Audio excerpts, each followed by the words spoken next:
أعوذ بالله من الشيطان الرجيم بسم الله الرحمن الرحيم فلا أقسم بمواقع النجوم وإنه لقسم لو تعلمون عظيم إنه لقرآن كريم في كتاب مكنون لا يمسه إلا المطهرون تنزيل من رب العالمين أفبهذا الحديث أنتم مدهنون وتجعلون رزقكم أنكم تكذبون فلولا إذا بلغت الحلقوم وأنتم حينئذ تنظرون ونحن أقرب إليه منكم ولكن لا تبصرون فلولا إن كنتم غير مدينين ترجعونها إن كنتم صادقين فأما إن كان من المقربين فروح وريحان وجنة نعيم وأما إن كان من أصحاب اليمين فسلام لك من أصحاب اليمين وأما إن كان من المكذبين الضالين فنزل من حميم وتصلية جحيم إن هذا لهو حق اليقين فسبح باسم ربك العظيم صدق الله العلي العظيم فلا اقسم بمواقع النجوم سو میں قسم کھاتا ہوں تاروں کے ڈوبنے کی وَإِنَّهُ لَقَسَمٌ لَوْ تَعْلَمُونَ عَظِيمٌ اور یہ قسم ہے اگر سمجھو تو بڑی قسم إِنَّهُ لَقُرْآنٌ كَرِيمٌ بے شک یہ قرآن ہے عزت والا فی کتاب مکنون لکھا ہوا ہے ایک پوشیدہ کتاب میں لا يمسه إلا المطهرون اس کو وہی چھوتے ہیں جو پاک بنائے گئے ہیں تنزیل من رب العالمین اتارا ہوا ہے پروردگار عالم کی طرف سے افبہذا الحدیث انتم مدہنون اب کیا اس بات میں تم سستی کرتے ہو وتجعلون رزقکم انکم تکذبون اور اپنا حصہ تم یہی لیتے ہو کہ اس کو جھٹلاتے ہو فلولا اذا بلغت الحلقوم پھر کیوں نہیں جس وقت جان پہنچے حلق کو وانتم حینئذ تنظرون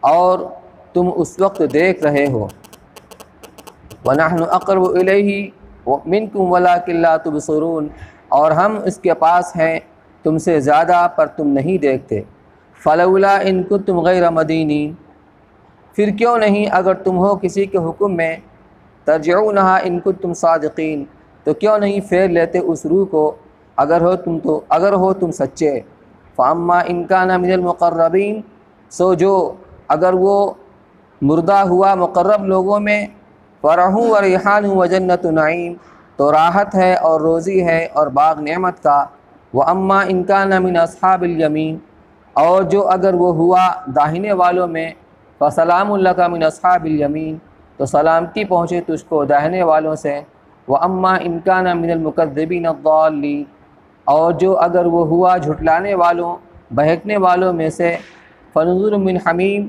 تو مہمانی ہے جلتا پانی وَتَصْلِيَةُ جَحِيمٍ اور ڈالنا آگ میں إِنَّ هَذَا لَهُوَ حَقُّ الْيَقِينِ بے شک یہ بات یہی ہے لائق یقین کے فَسَبِّحْ بِاسْمِ رَبِّكَ الْعَظِيمِ سو بول پاکی اپنے رب کے نام سے جو سب سے بڑا ہے۔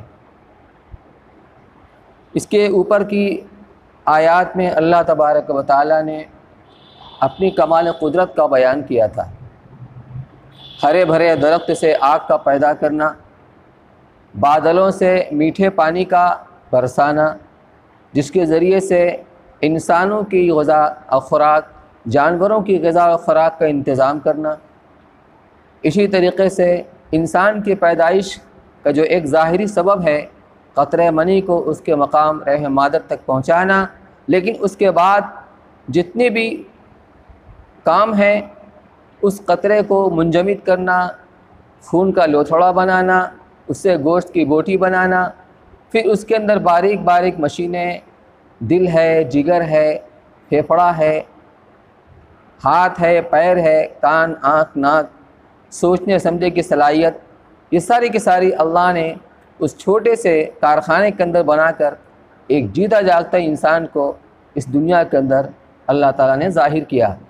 یہ سب اللہ تعالیٰ کی کمال قدرت کی دلیل ہے، جو اس کے توحید کی بھی دلیل ہے کہ یہ اللہ ہی کر سکتا ہے، اس کے سوا کوئی نہیں کر سکتا۔ تو معبود حقیقی صرف اور صرف اللہ کی ذات ہے۔ اور جب اللہ کی قدرت ثابت ہو گئی تو اس میں بھی اللہ کی قدرت ثابت ہو گئی کہ انسان کے مر جانے کے بعد اللہ تعالیٰ دوبارہ اس کو زندہ بھی کریں گے۔ تو گویا قیامت کا وقوع بھی ثابت ہو گیا اور اللہ کی وحدانیت بھی ثابت ہو گئی۔ اب یہاں سے فرماتے ہیں فلا اقسم بمواقع النجوم۔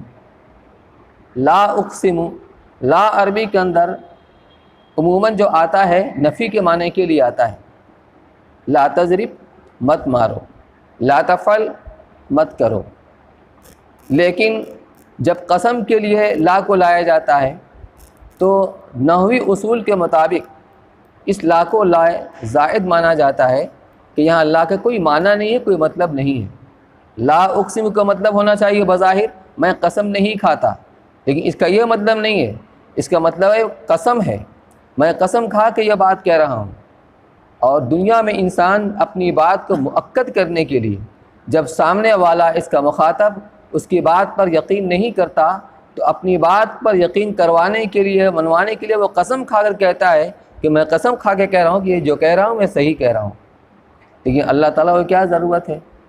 تو یہاں لا جب داخل کیا جاتا ہے قسم کے اوپر، مفسرین کرام نے ایک نقطہ یہ نکالا ہے کہ مخاطب کے ذہن کے اندر اگر کسی کوئی بات ہے، جیسے اب قرآن کے مخاطب جو قیامت کے منکرین ہیں، مشرکین مکہ، کہ قیامت کیسے قائم ہو سکتی ہے، انسان مرنے کے بعد دوبارہ زندہ کیسے ہو سکتا ہے، تو گویا اس کا یہ انکار ہے کہ ایسا نہیں جیسا کہ تم سمجھ رہے ہو، یقیناً قیامت قائم ہوگی۔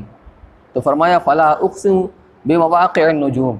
مواقع جمع موقع کی ہے، یہاں مراد ہے ستاروں کے غروب ہونے کا موقع، غروب ہونے کی جگہ۔ ستاروں کی قسم کیوں کھائی؟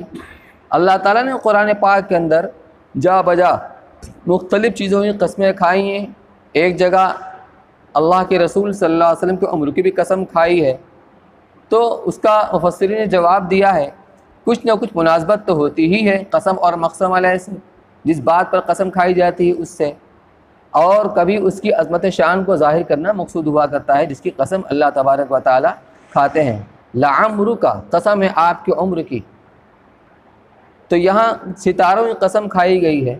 اس سے چند سورت پہلے سورہ نجم آئی تھی، اس کی شروعات بھی ایسے ہوئی تھی والنجم اذا ہوا، قسم ہے ستاروں کی جب وہ غروب ہونے لگیں۔ کیا مناسبت ہے؟ اللہ کے رسول صلی اللہ علیہ وسلم کی رسالت کا یہ مشرکین مکہ اقرار نہیں کرتے تھے بلکہ انکاری تھے، آپ کو اللہ کے رسول نہیں مانتے تھے۔ تو اب یہ مناسبت کیا ہے؟ اللہ کے رسول صلی اللہ علیہ وسلم کو انسان اور جنات اور قیامت تک کے لیے ہدایت بنا کر کے بھیجا گیا، ذریعہ ہدایت، کہ آپ دنیا کے انسانوں اور جنات کی ہدایت کے لیے دنیا میں مبعوث کیے گئے۔ اور ستارے کی روشنی سے بھی مسافر کو راستہ ملتا ہے، اس کی روشنی سے وہ اپنے منزل مقصود کو متعین کرتا ہے اور اپنی منزل پر پہنچتا ہے۔ آج تو مختلف ذرائع اور آلے ایجاد ہو چکے ہیں کہ ان چیزوں سے پھر آج کا انسان مستغنی اور بے نیاز ہے۔ لیکن آپ اندازہ کریں جب سمندروں میں سفر کرتے تھے، لمبے لمبے سفر سوداگری کے لیے، تو کوئی ذریعہ نہیں ہوتا تھا کھلے سمندر کے اندر کہ ہم کس طرف جا رہے ہیں، مشرق جا رہے ہیں، مغرب جا رہے ہیں، شمال جا رہے ہیں، جنوب جا رہے ہیں، کچھ اس کا اندازہ نہیں ہوتا تھا۔ تو رات کی ستاروں کی روشنی میں وہ ستاروں سے مسافر اپنے منزل کو متعین کیا کرتے تھے، ہمیں کس رخ پر جانا ہے اور ہم کس رخ پر جا رہے ہیں۔ آج بھی اگر سمندر میں کوئی حادثہ پیش آ جاتا ہے اور جہاز ڈوب جاتا ہے تو چھوٹی چھوٹی کشتیوں پر لوگ پناہ لیتے ہیں، اور وہ چھوٹی کشتیاں اور سمندر کے اس بفری ہوئی موجوں کے رحم و کرم کے اوپر ہوتی ہیں، تو اس وقت ان کو اپنے منزل کا تعین اسی ستاروں سے اور اسی کی روشنی سے ہوتا ہے۔ تو یہ ستارہ کا کام کیا ہے؟ مسافروں کو راستہ دکھلانا، اپنی روشنی کے اندر ان کے واسطے اپنے منزل کو متعین کرنا۔ تو جس طرح ستاروں کے ذریعے سے راستہ ملتا ہے، ہدایت ملتی ہے، اللہ کے رسول صلی اللہ علیہ وسلم کو بھی اس کے ذریعے سے بھی دنیا کے انسانوں کے جنات کو ہدایت ملا کرتی ہے۔ پھر یہ کہ ایک ہوتا ہے طلوع اور ایک ہوتا ہے غروب۔ جب کوئی چیز طلوع ہوتی ہے، مثال کے طور پر سورج طلوع ہوتا ہے تو ابھی تو پورا دن باقی ہے، اس سے کوئی فائدہ اٹھانا ہو ٹھیک ہے آگے دیکھ لیں گے، اطمینان رہتا ہے۔ ایسے ہی ستارہ طلوع ہوا تو آدمی کو اطمینان رہتا ہے۔ پھر یہ ستارے جس طرح چلتے ہیں سیدھے چلتے ہیں، جس طرح اللہ نے ان کی منزل مقرر کی ہے، ذرا بھی دائیں بائیں نہیں ہوتے، ذرا بھی ان کو اپنے لائن سے منحرف نہیں ہوتے۔ جس طرح اللہ نے ان کی ڈیوٹی مقرر کر دی اسی طرح سے وہ چلتے رہتے ہیں، ذرا بھی دائیں بائیں نہیں ہوتے۔ ایسے ہی اللہ کے رسول صلی اللہ علیہ وسلم ہدایت کے چراغ ہیں، سراجا منیرا، ہدایت کے چراغ ہیں، اور ذرا بھی نہ غوایت ہے نہ ضلالت ہے، دونوں سے محفوظ ہیں۔ آپ ضلالت سے بھی محفوظ، غوایت سے بھی محفوظ۔ ضلالت یہ ہے کہ آدمی راستہ گم کر دے اور کھڑا رہ جائے، اب جائیں تو کہاں جائیں، راستے کا پتہ نہیں، دائیں جائیں کہ بائیں جائیں کہ سامنے جائیں اس کو پتہ نہیں، تو وہیں ٹٹک کے کھڑا رہ جاتا ہے، یہ ہے ضلالت اور گمراہی۔ آپ اس سے بھی محفوظ ہیں۔ غوایت یہ ہے کہ غلط راستے پر جا رہا ہے اور سمجھ آ صحیح راستے پر چل رہے ہیں، آپ اس سے بھی محفوظ ہیں۔ تو جس طرح وہ ستارہ، وہ تارہ اللہ تعالیٰ کے مقرر کردہ منزل کے اوپر بس ایک لائن میں چلتا رہتا ہے، اسی طرح آپ صلی اللہ علیہ وسلم بھی ہدایت کے راستے پر چل رہے ہیں، ضلالت سے بھی غوایت سے بھی محفوظ ہیں۔ پھر یہ کہ جب وہ ستارہ ڈوبنے کے قریب ہوتا ہے تو اب جو مسافر جن کو اپنے منزل کا تعین کرنا ہوتا ہے، اب وہ ایک لمحہ کی تاخیر کے بغیر کہ اس سے فائدہ اٹھا لیا جائے اور منزل کا تعین کر لیا جائے، کہیں ایسا نہ ہو کہ ستارہ غروب ہو جائے اور ہم پریشان ہو جائیں۔ تو اللہ کے رسول صلی اللہ علیہ وسلم سے اور آپ کی جو ہدایات ہیں اور جو قرآن کی جو وحی ہے اس سے نفع اٹھا لیا جائے، یہ مناسبت ہے۔ قسم کھانے کے اندر اولا جو لایا گیا ہے انہی باتوں کو جن کے ذہنوں کے اندر تھی کہ وہ قیامت کے قائل نہیں تھے، معترف نہیں تھے، تو کہا ایسا نہیں ہے، قیامت ضرور قائم ہوگی۔ تو قسم ہے ستاروں کے ڈوبنے کی۔ وَإِنَّهُ لَقَسَمٌ لَوْ تَعْلَمُونَ عَظِيمٌ، اور یہ بڑی بھاری قسم ہے اگر تم غور فکر کرو۔ تو قسم کھائی جا رہی ہے، یہ بڑی بھاری قسم ہے۔ قسم تو پہلے بھی کھائی جاتی ہے لیکن یہاں بھی اسی طرح سورہ ہجر کے اندر بھی وہاں بھی کہا گیا ہے کہ یہ بڑی بھاری قسم ہے۔ تو کبھی اس کو بھی ذکر کر دیا جاتا ہے، اور قسم تو ہوتی ہی ہے اپنی بات کو مؤکد کرنے کے لیے بھاری۔ انہ لقرآن کریم، یقیناً یہ مکرم قرآن ہے۔ انہ لقرآن کریم، یہ مکرم اور عزت والا قرآن ہے۔ فی کتاب مکنون، کتاب کے اندر، ایک پوشیدہ کتاب کے اندر ہے۔ یہاں کتاب سے مراد لوح محفوظ بھی ہو سکتا ہے، اور کتاب سے مراد یہ مصحف بھی ہو سکتا ہے۔ مفسرین نے دونوں طرح تفسیر کی ہے۔ فی کتاب مکنون، ایک پوشیدہ کتاب کے اندر یعنی لوح محفوظ کے اندر، لا یمسہ الا المطہرون، اس کو وہی چھوتے ہیں جو پاک بنائے گئے ہیں۔ اگر اس سے مراد لیں لوح محفوظ تو لوح محفوظ کے اندر یہ فرشتے جو کہ گناہوں سے پاک صاف ہوتے ہیں، یہ معصوم ہوتے ہیں، وہی انہی کو اطلاع ہوتی ہے، انہی کو اس کی خبر ہوتی ہے۔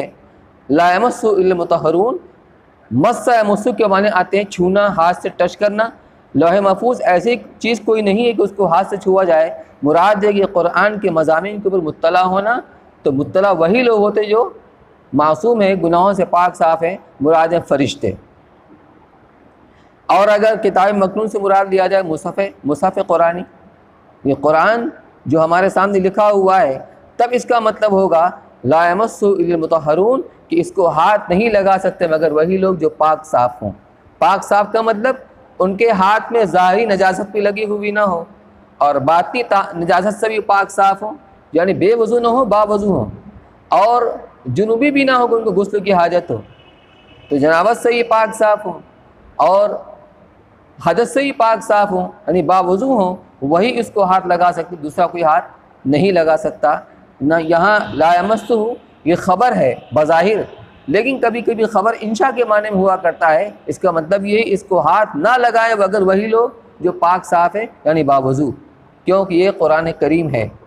تنزیل من رب العالمین، یہ نازل کیا ہوا ہے رب العالمین کی جانب سے، یہ نازل کیا ہوا ہے رب العالمین کی جانب سے، یہ اللہ تعالیٰ کا کلام ہے اور اللہ تعالیٰ کی طرف سے نازل کیا ہوا ہے، اور کلام کے اندر متکلم کی تاثیر ہوتی ہے، صفت ہوتی ہے۔ ایک مرتبہ مغل دور حکومت کے اندر ہمایوں نے جب ہندوستان کے اوپر اپنی حکومت چھن جانے کے بعد اس کو دوبارہ حاصل کرنے کے لیے حملہ کیا تو ایران کے بادشاہوں نے اس کا پورا ساتھ دیا تھا، تو اس کا احسان سمجھتے تھے اپنے اوپر۔ اس زمانے میں تعلقات بہت ان کے گہرے تھے ہندوستان اور ایران کے۔ تو اورنگزیب رحمۃ اللہ علیہ کے زمانے میں وہاں کے ایران کے بادشاہ نے ایک مصرع بھیجا کہ اس پر مصرع ثانی لگا دیجیے۔ تو اورنگزیب رحمۃ اللہ علیہ کی صاحبزادی بڑی عالمہ عاقلہ فاضلہ تھیں، شاعرہ بھی تھیں۔ تو اورنگزیب رحمۃ اللہ علیہ ایک فکر کے اندر ٹہل رہے تھے، جس آدمی کو کوئی بوجھ سوار ہے۔ پوچھا ابا جان کیا بات ہے؟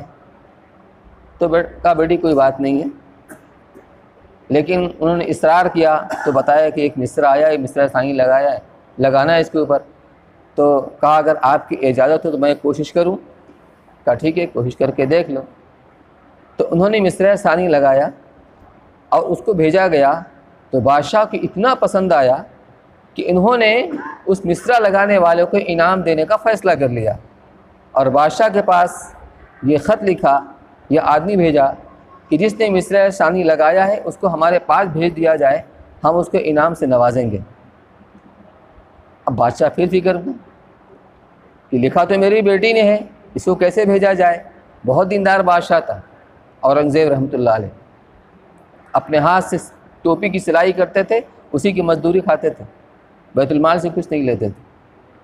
تو پھر ان کے صاحبزادے نے پوچھا تو انہوں نے جو بات تھی بتایا، تو انہوں نے پھر شعر لکھ کر بھیجا کہ مجھے جو عرض کرنا ہے، در سخن مخفی منم چوں بوئے گل در برگے گل، میں اپنے کلام کے اندر پوشیدہ ہوں جس طرح خوشبو پھول کے اندر چھپی ہوئی ہوتی ہے، کہ خوشبو کو سونگھا تو جا سکتا ہے، اس کو دیکھا نہیں جا سکتا۔ در سخن مخفی منم چوں بوئے گل در برگے گل، ہر کے دیدن میل دارت در سخن بیند مرا، کہ جس طرح متکلم اپنے کلام کے اندر پوشیدہ ہوتا ہے، ایسے ہی جیسے کہ خوشبو پھول کے پنکھڑیوں کے اندر چھپی ہوئی ہوتی ہے، کہ محسوس تو ہوتی ہے لیکن نظر نہیں آتی۔ تو جس کو مجھ کو دیکھنا ہو، جس کو صاحب کلام کو دیکھنا ہو، اس کلام کو دیکھ لیں۔ تو اللہ تعالیٰ اپنے کلام سے کے اندر چھپے ہوئے ہیں۔ یہ کس کا کلام ہے؟ رب العالمین کے نازل کیا ہوا، اس کا اتارا ہوا کلام ہے۔ افبہذا الحدیث انتم مدہنون، تو کیا تم اس کلام کو سرسری سمجھتے ہو؟ یہ سرسری کلام ہے۔ وَتَجْعَلُونَ رِزْقَكُمْ أَنَّكُمْ تُكَذِّبُونَ، اور اپنی روزی اس کو بناتے ہو کہ تم اس کو جھٹلاتے ہو، اس کو ہم کہتے ہیں اپنا اوڑھنا بچھونا، بس تمہارا یہی کام رہ گیا ہے اس کو جھٹلانا۔ فَلَوْلَا إِذَا بَلَغَتِ الْحُلْقُومَ، تو ایسا کیوں نہیں ہوتا کہ جب روح حلق تک پہنچ جائے۔ حلقوم کہتے ہیں یہاں جب انسان کا آخری وقت آتا ہے اور اس کی روح جسم سے نکالی جاتی ہے، تو پیر کی طرف سے نکالنا شروع کرتے ہیں فرشتے، اور بتدریج اس کو نکالتے نکالتے آخر میں اس کے ناک سے نکلتی ہے، حلق سے ہوتے ہوئے۔ تو یہ حلق کے اندر روح اٹکی ہوئی ہوتی ہے۔ اس وقت کو اللہ رب العزت نے فرمایا کہ جب وہ روح حلق تک پہنچتی ہے، وَأَنْتُمْ حِينَئِذٍ تَنظُرُونَ، اور اس وقت تم حسرت سے دیکھتے رہتے ہو۔ مرنے والا کسی کا قریبی رشتہ دار ہوتا ہے، کسی کا بیٹا ہوتا ہے، کسی کا باپ ہوتا ہے، کسی کی بیوی ہوتی ہے، تو کوئی ہو سکتا ہے۔ تو جتنا مرنے والے سے دیکھنے والے کا تعلق ہوتا ہے، اس کو حسرت ہوتی ہے کسی طرح یہ بچ جائے، یہ موت سے بچ جائے، اس کو موت نہ آئے، لیکن کچھ کر نہیں سکتا۔ دنیا کا بڑا سے بڑا انسان اور بڑی سے بڑی صلاحیت والا حتیٰ کہ ڈاکٹر، وہ بھی اس کو مرنے سے بچا نہیں سکتا۔ تو اس وقت تم ٹکٹکی باندھے ہوئے دیکھتے رہتے ہو، حسرت سے اس کو دیکھتے رہتے ہو کسی طرح یہ موت سے بچ جائے۔ وَأَنْتُمْ حِينَئِذٍ تَنظُرُونَ وَنَحْنُ أَقْرَبُ إِلَيْهِ مِنكُمْ وَلَكِنْ لَا تُبْصِرُونَ، اور ہم اس مرنے والے کے زیادہ قریب ہوتے ہیں تمہاری بنسبت، لیکن تمہیں نظر نہیں آتا۔ قریب ہونے کا مطلب کہ ہم اس کے حالات کو جانتے ہیں، اپنے علمی کے اعتبار سے ہم تمہارے بنسبت زیادہ قریب ہوتے ہیں اس مرنے والے کے، کہ اس پر کیا گزر رہی ہے، اس کے حالات کیا ہیں، یہ ہم جانتے ہیں۔ وَلَكِنْ لَا تُبْصِرُونَ، لیکن تم اسے دیکھ نہیں پاتے۔ فَلَوْلَا إِن كُنتُمْ غَيْرَ مَدِينِينَ پھر کیوں نہیں اگر تم ہو کسی کو حکم میں، یعنی فلولا ان کنتم غیر مدینین، یہاں ترجمہ تو یہی کیا ہے کہ اگر تم ہو کسی کو حکم میں، لیکن خلاصہ تفسیر میں اس کا ترجمہ کیا ہے اگر تمہارا حساب کتاب ہونے والا نہیں ہے جیسا تمہارا خیال ہے، یعنی تم قیامت کے قائل تو ہو نہیں، جب قیامت کے قائل نہیں تو حساب کتاب کے بھی قائل نہیں ہو، تو اگر تمہارا حساب کتاب ہونے والا نہیں جیسا تمہارا خیال ہے تو تم اس روح کو بدن کی طرف کیوں نہیں لوٹا لاتے؟ فلولا ان کنتم غیر مدینین ترجعونہا ان کنتم صادقین، تو اس روح کو بدن کی طرف لوٹا کیوں نہیں لاتے؟ یعنی تم یہی کہتے ہو نا کہ مرنے کے بعد انسان دوبارہ زندہ نہیں ہو سکتا، تو لو امتحان کر کے دیکھ لو، ابھی روح نکلی نہیں ہے، اس کو روح کے نکلنے کو تم روک لو کہ جس میں سے نکلے ہی نہیں، ظاہر سے بات ہے تمہارے بس میں نہیں، اگر نکل گئی تو اس کو لوٹا لو، تمہارے بس میں نہیں ہے، جب یہ تمہارے بس میں نہیں ہے تو وہ بھی تمہارے بس میں نہیں ہے، تم روک نہیں سکتے اللہ تعالیٰ کو، وہ اس نے جب فیصلہ کیا ہے دوبارہ زندہ کرنے کا وہ کر کے رہے گا، تمہیں نہ چاہنے سے کچھ ہو نہیں سکتا۔ دنیا میں ایک سے ایک صلاحیت والے ڈاکٹر، انجینئر، فلاسفر، یہ سب کچھ ہوئے ہیں۔ ایک مسلمان نے یہ سوال کیا دانشوروں سے کہ یہ بتاؤ کہ ایک انسان، جیتا جاگتا انسان، جب اس کی موت پاک ہو جاتی ہے تو اس کے اندر سے کون سی چیز کم ہو جاتی ہے؟ کہ ابھی مرنے سے پہلے وہ ڈاکٹر صاحب تھا اور اب کہتے ہیں کہ ڈاکٹر صاحب کی لاش ہے، یہ میت ہے، تو آخر وہ کون سی چیز کم ہو جاتی ہے؟ اس کا ہاتھ اسی طرح سے، پیر اسی طریقے سے، اس کا آنکھ، کان، ناک، دل و دماغ، سر، سب کچھ ویسے ہی موجود ہے، اس میں کوئی کمی نہیں ہوئی ہے، تو آخر کم کیا ہوا ہے؟ جو کم ہوتی ہے وہ روح ہوتی ہے، وہ روح ہوتی ہے، لیکن کسی کو نظر نہیں آتی ہے، وہ کسی کو نظر نہیں آتی ہے، تو اپنی ساری صلاحیت اکٹھا کر کے اس روح کو جسم سے نکلنے سے تم روک لو، تم ایسا نہیں کر سکتے۔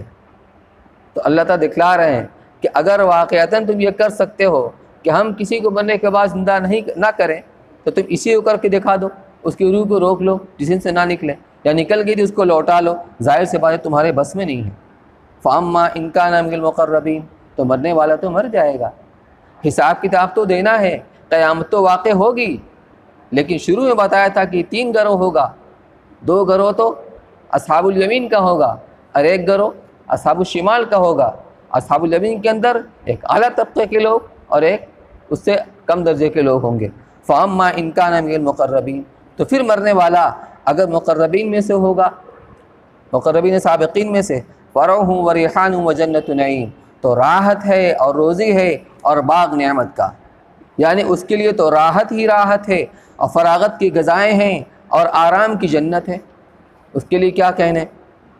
وَأَمَّا إِن كَانَ مِنْ أَصْحَابِ الْيَمِينِ، اور اگر وہ مرنے والا دائیں والوں میں سے ہوا، اصحاب الیمین میں سے ہوا، فَسَلَامٌ لَكَ مِنْ أَصْحَابِ الْيَمِينِ، تو اس کے لیے امن و سلامتی ہے اصحاب الیمین والوں میں سے۔ اور وَأَمَّا إِن كَانَ مِنَ الْمُكَذِّبِينَ الضَّالِّينَ، اور اگر مرنے والا جھٹلانے والوں میں سے ہوا، گمراہ لوگوں میں سے، یعنی جس کو اصحاب الشمال کہا ہے، فَنُزُلٌ مِّنْ حَمِيمٍ، تو ان کی مہمان نوازی ہوگی کھولتے ہوئے پانی سے۔ گزشتہ جمعہ اس کی تفسیر بتائی گئی تھی کہ حمیم کہتے ہیں وہ کھولتا ہوا پانی کہ حرارت کی آخری درجے کو پہنچا ہوا ہو، پھر اس کے بعد حرارت تک کوئی درجہ نہ ہو، اتنا گرم کھولتا ہوا پانی، تو ان کی مہمان نوازی ہوگی کھولتے ہوئے پانی سے۔ وَتَصْلِيَةُ جَحِيمٍ، اور جہنم میں ان کو داخل ہونا پڑے گا۔ إِنَّ هَذَا لَهُوَ حَقُّ الْيَقِينِ، بے شک یہ بات یہی ہے لائق یقین کے، یہ سچی اور پکی بات ہے، اس میں کوئی شک شبہ نہیں ہے۔ فَسَبِّحْ بِاسْمِ رَبِّكَ الْعَظِيمِ، لہذا آپ پاکی بیان کیجئے اپنے عالی شان عظیم و شان پروردگار کی۔ یہاں تسبیح سے مراد نماز بھی ہو سکتی ہے، اور تسبیح نماز کے اندر بھی مراد ہو سکتی ہے اور نماز کے باہر بھی۔ یہاں تک یہ سورہ واقعہ مکمل ہوگی، اب آگے دوسری شروع ہوگی انشاءاللہ تعالی، جو آپ اگلے درس میں سماعت فرمائیں گے۔ مسئلہ ایک یہاں پر یہ ہے کہ جیسا کہ ایک تفسیر بتائی گئی کہ اس سے مراد مصحف قرآنی ہے، مصحف ہے، تو اس کو ہاتھ لگانے کا مسئلہ کیا ہے؟ قرآن کے اندر قرآن کو بغیر وضو کے چھو نہیں سکتے. تلاوت زبانی کی جا سکتی ہے، اللہ کے رسول صلی اللہ علیہ وسلم سے ثابت ہے، لیکن قرآن ہاتھ میں بغیر وضو کے لے نہیں سکتے. پھر جو چیز قرآن کے ساتھ ملحق کر دی گئی، ایک تو ہے جزدان اور ایک یہ جلد، یہ جلد ہے. تو جلد اس کے اندر سل دی گئی تو یہ اس قرآن کا جز ہو گیا. جس طرح ہم قرآن کے اوراق کو ہاتھ نہیں لگا سکتے، اسی طرح اس جلد کو بھی ہاتھ بغیر وضو کے نہیں لگا سکتے. ہاں جزدان چونکہ اس سے الگ ہوتی ہے، اس لیے اس کو جزدان کے ساتھ بغیر وضو کے بھی ہم ہاتھ لگا سکتے ہیں، وہاں پر وضو شرط نہیں ہے. اسی طریقے سے کبھی اگر ضرورت پیش آ گئی، باوضو نہیں ہے اور قرآن کو پکڑنا پڑ گیا، تو اپنے جسم کے کپڑے سے، جیسے کرتا پہنے ہوئے، اس سے نہ پکڑے، بلکہ جو الگ کپڑا ہے جیسے رومال وغیرہ ہے اس سے پکڑ لیں. اللہ تعالیٰ ہم سب کو عمل کی توفیق نصیب فرمائے. سبحان اللہ بحمدہ، سبحانک اللہم وبحمدک، اشہد ان لا الہ الا انت، استغفرک.